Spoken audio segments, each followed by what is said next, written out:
What's up, y'all? This is TJ here at Fake It or Make It, and we got a pretty cool video for you today. What we're going to do is we're going to go into a little bit of detail about trying to restore some of these old hand saws. But we have three different old saws here. I didn't pay anything for any of them. They was given to me. The handle, I've already removed the screws. The handle is in not too good a shape either. I'm not really sure if I'm going to use this as a pattern and make another one out of walnut, which is probably what I'll do. But what we're going to cover today is trying to get these saws back to life and get them cleaned up. I'm going to grab a wood mallet or something that you won't have to worry about destroying your handle and your ferrule. You can just take this and hold it or put it in a vise or a clamp. You don't want to, you just want to make sure you're not hitting on it while you're holding the sharp edge too. You just take it, just lightly tap, and it comes off. We got the handles off of these two.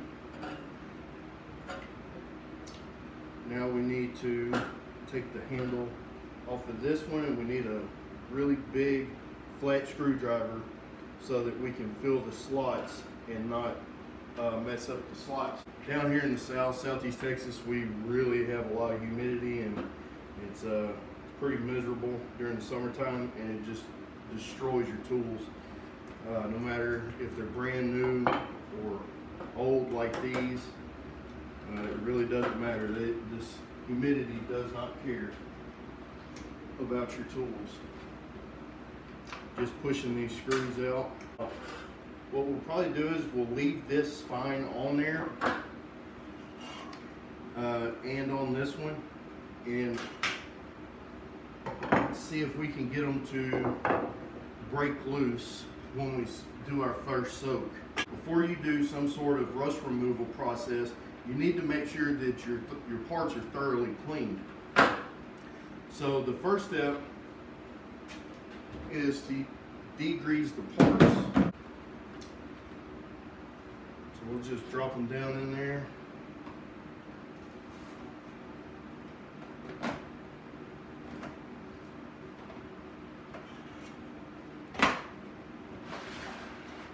This stuff's pretty cheap.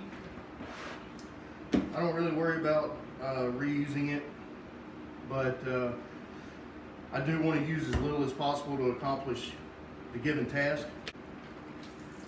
And just kind of getting the parts wet.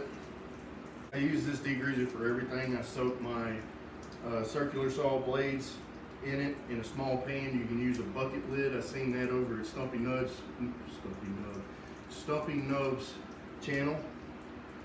If you ever want to learn anything about woodworking, that's where you need to go. That is probably one of the best channels there is on woodworking. All right, I think that's enough. We just have it to where all of the parts are completely covered without getting filling it up too much. So we're going to let this soak in purple power for a few hours, and then we'll come back and go on to the next step. All right, so now we've had our saw blades soaking for a couple hours, probably about 4 hours. I'm just going to take this nylon bristle brush, really stiff, really cheap, and just go over all of it, just scrubbing and getting anything that's loose off. Make sure you watch your fingers while you're doing this so you don't catch your fingers on the edge of them on the teeth. That would suck.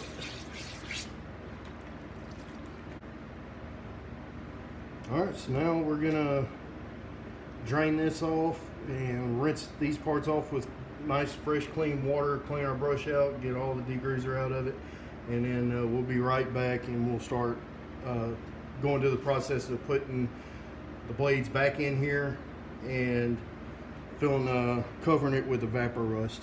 What I'm gonna do now is I'm gonna take this and I'm gonna set it in my bench vise here, my woodworking vise, tighten it down, and I want to lift this spine up off of the blade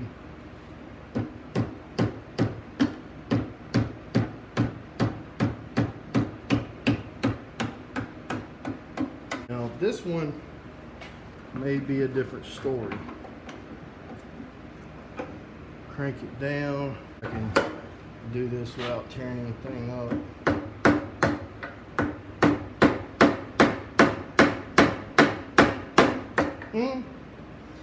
Without tearing up my fingers. I don't know. It started to come up.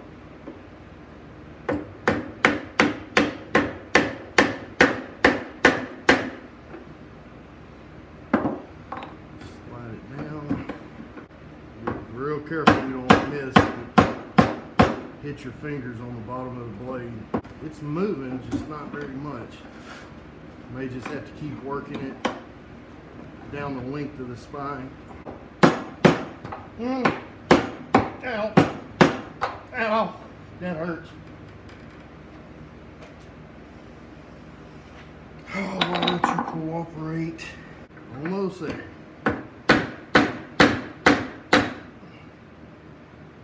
I don't know why I torture myself like this.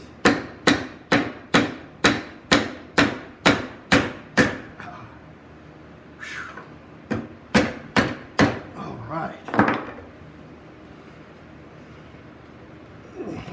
Cool. Oh, damn. All right. We got the spine off without damaging it. It's not bent.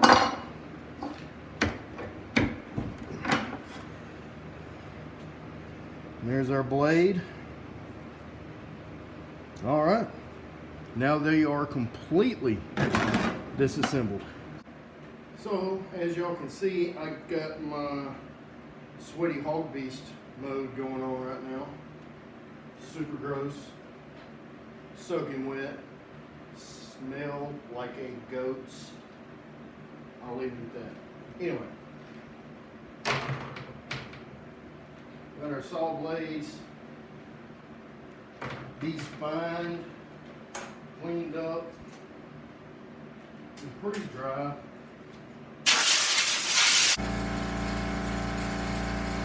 Be quiet.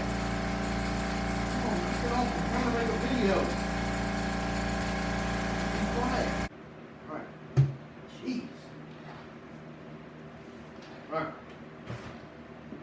Just gonna take all the parts.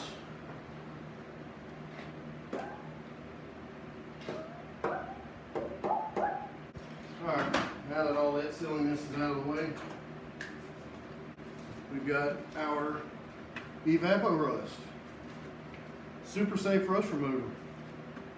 Non-toxic, no fumes, biodegradable, which is excellent. Environmentally safe, eliminates rust effortlessly in minutes. Add to the bottom.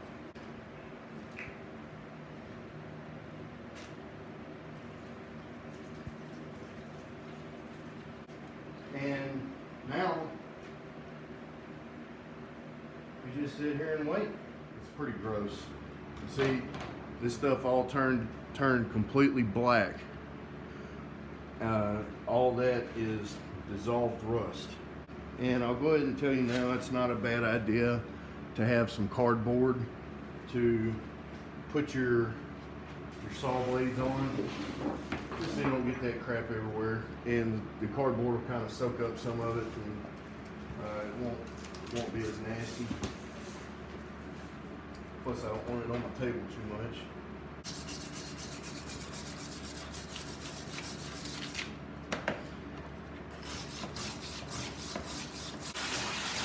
I want to give a shout out to my sister Leah. She's a hardcore DIY fanatic too, and she makes some really incredible things with pretty much nothing. She doesn't have a shop. She doesn't have a whole lot of tools. She's got a bare minimum amount of tools, and she still is able to make some pretty amazing stuff. So it just, you know, reinvigorates me and reminds me that I don't have to have all the best tools and the most tools in the world and a tool for every single thing to accomplish a project. You make do with what you have. So that one's for you, Larry.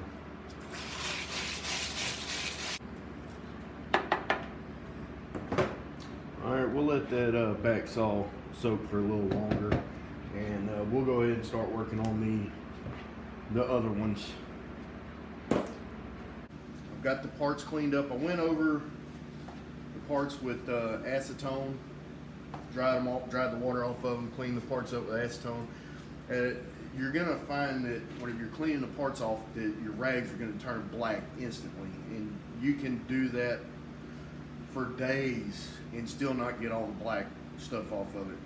So I just get as much of it off as I can. We're gonna go after this with a DA or an orbital sander and maybe some 220 and see how it goes.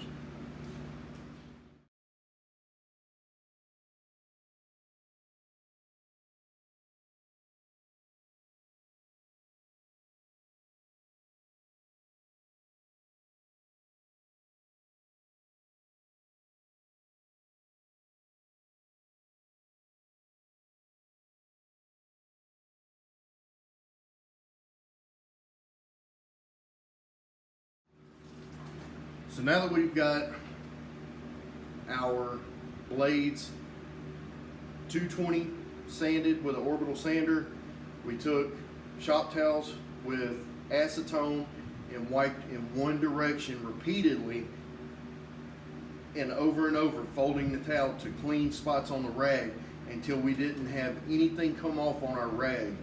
That's how we know this is going to be clean. That's how far you want to go with that step. Acetone works really fast. It's clean. It evaporates fast. So just don't scrub it in. Just take and wipe it off. Just watch your hand on the teeth while you're doing that, and just keep wiping it with wet rag with acetone until there's no residue left on your rag. At this point, now we still have the saws disassembled. Now we want to protect them from getting rusted again. So now we got Johnson's paste wax. I use this stuff for everything. It's kind of like that hot sauce. I put this shit on everything. Boom, put us a gob of it on there. And this time we're gonna go in happy little circles.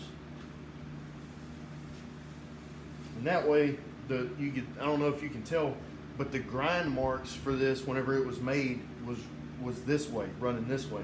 So you can go back and forth, but being that there's pit marks, I want to go in happy circles or sad circles. If you're sad today, you can make sad circles. I really don't care what circles you make as long as you make circles. And then we'll just let that dry. It kind of puts a matte finish on it. I always like to keep going back and forth, over and over, and rubbing it in. Making sure that all my clumps of Johnson's paste wax is rubbed into the surface.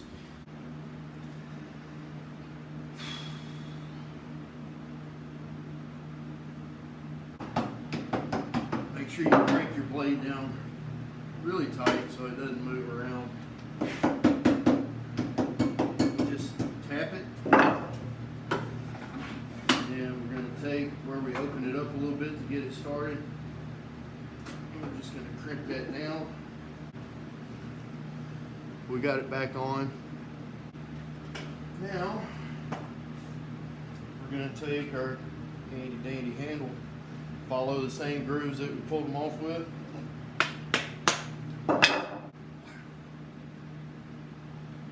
Y'all think we ought to take a piece of wood and try this out? Yeah. Let's see if we can try up here where there's some better teeth. Yeah, see, it seems like it performs a little better where the teeth are still intact.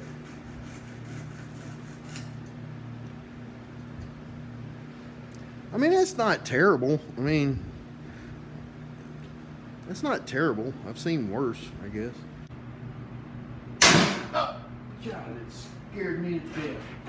Stupid bucket. Alright, so now, next one we're going to do is our miter saw.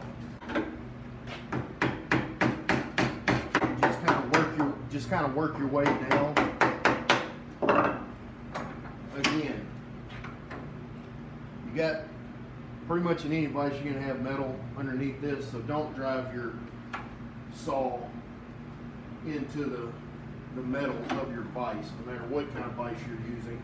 Probably could put a piece of wood underneath there, but I'll just be careful from now on.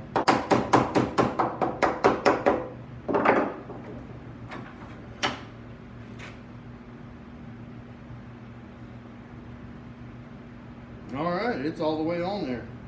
Sweet. I've decided that I'm going to go ahead and refinish this handle. I'm just going to sand it down real good, slick it out, and then put either some shellac or some, probably more like some boiled linseed oil. We're just going to speed through that with the time lapse.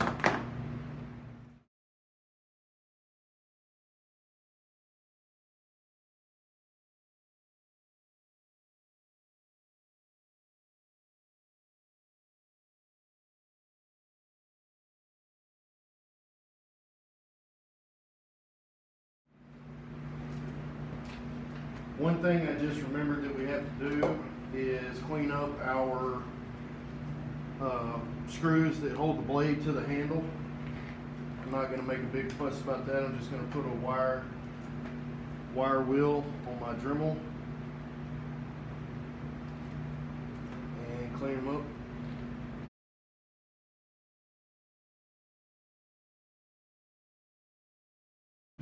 So the cool thing about a Dremel with a little wire wheel is you can, burnish a lot of filth and age off of metal parts. So now we're just going to put assemble the handle. So what I'm going to do now is I'm going to continue putting it back together. And these have a square head on them like a carriage bowl, and they just shove right into the wood, at least on this one.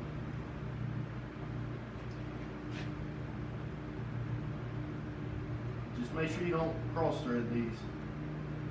It's a lot easier to do than you might think. And don't tighten them all up until you have them all in the handle. Now we can start tightening them up, and this saw handle isn't moving around at all. There you have it. Let's take it for a test drive. Let's do a miter, since it's a miter saw.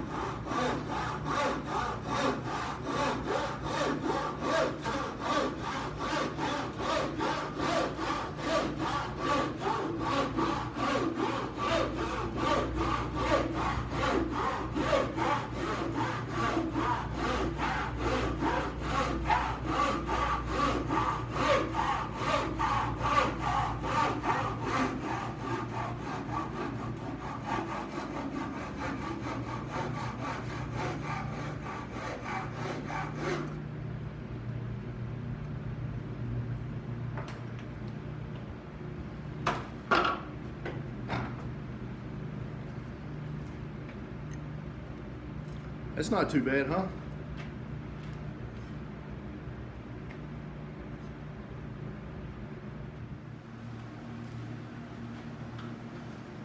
All right, y'all, let's wrap this up. We have here our completed, warranted Superior. Is it just like the day it was made? Absolutely not. Thing is, I love old tools, and I love to give old tools new life. I'm really sentimental, so a lot of inanimate objects, really invoke a lot of nostalgia for me. But to be able to take an old tool that otherwise wouldn't be used anymore or just hung on the wall as decoration, I can use this now. This saw has a second chance to make something, and that's important to me. I mean, how cool is it that you can still use this saw after decades and decades. I challenge you to go to, you know, Harbor Freight, or, you know, get a Black & Decker something or another, some kind of generic tool, and then 40, 50 years down the road, still be using it. Not today, not today. Things were made so much better back then than they are now. But in closing, in summary, all we did was soak this in degreaser. We took it apart, we soaked it in degreaser. We cleaned them up with a wire brush in the degreaser, and then we took it, cleaned them off with clean water. Then we soaked them in Evapo Rust, and then we wire brushed them again. Cleaned them all up real good, made sure everything was good, and put some Johnson's paste wax on them. Simple, simple. I found the other warranted superior saw that I had hanging right on the wall. This is the other one that I have. I think it's a little more modern than this one, but I'm not real sure. This has a $2 price tag in Sharpie on the back of it. $2. If you don't have a way to get into woodworking or doing your own thing, you don't have to spend tons of money to get tools. I mean, $2. Who doesn't have $2 to buy an old saw that is still very good and very usable?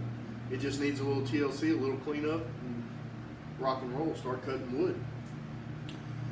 The Distin, I have two old, I'm pretty sure this is a Distin. I don't know 100%. This isn't the handle that was on the Distin. This was.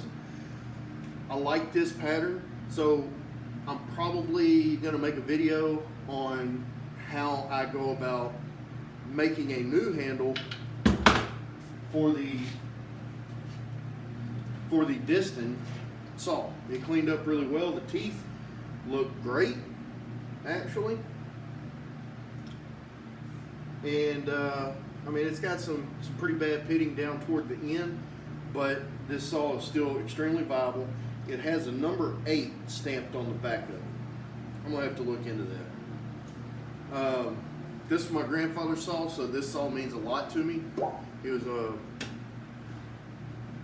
a master cabinet maker. He was a master woodworker. I just kick myself every day for not learning more from him. When I was younger, I took for granted how much knowledge was right there at my fingertips, and sometimes you don't really realize until it's too late what you should have done.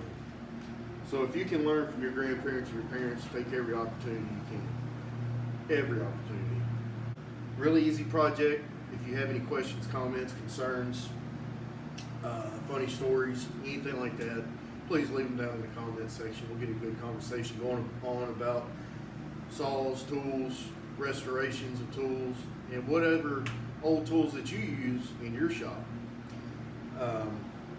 Be sure, if you liked the video, hit the thumbs up. If you didn't, I'm not going to tell you not to hit the thumbs down, but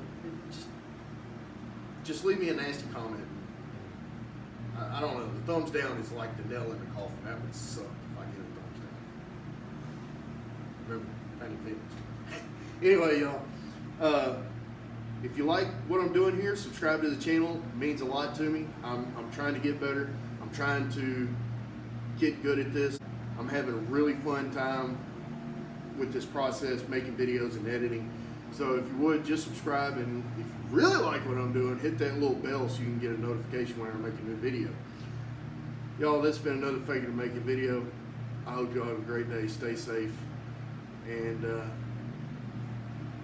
y'all come back now.